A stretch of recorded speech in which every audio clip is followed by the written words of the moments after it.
To our channel English আড্ডা। আজকে আমরা আলোচনা করব পাস্ট পারফেক্ট কন্টিনিউয়াস টেন্স নিয়ে।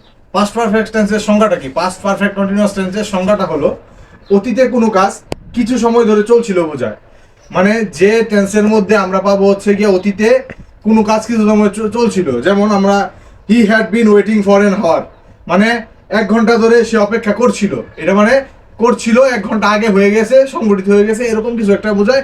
এবং সেটার মধ্যে থাকবে হচ্ছে অনেকক্ষণ ধরে চলছিল, এরকম কিছু একটা বোঝাবে। যেমন পাস্ট পারফেক্ট টেন্সের স্ট্রাকচারটা আমরা কি জানি? Subject plus had been plus ভার্বের আইএনজি, ভার্বের সাথে আইএনজি যুক্ত থাকবে। আগে ভিডিওতে আমরা বলছিলাম যেখানে কন্টিনিউয়াস থাকবে সেখানেই ভার্বের সাথে আইএনজি থাকবে। আইএনজি মানেই কন্টিনিউয়াস।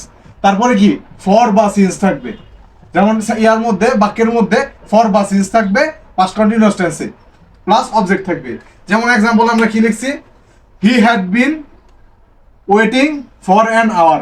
তাহলে এখানে ফর আসছে, এখানে আর ভার্বের সাথে আইএনজি, ওয়েটিং এর আইএনজি আসছে। তাহলে এটা কি হয়েছে?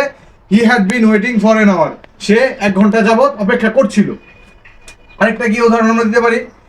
দে had been studying since morning, মানে সে সকাল থেকে পড়ছিল। তাহলে সে সকাল থেকে পড়ছিল, সেটা কি পাস্টে হয়ে গেছে। তো এটা হচ্ছে গিয়ে কি পাস্ট পারফেক্ট কন্টিনিউয়াস টেন্স।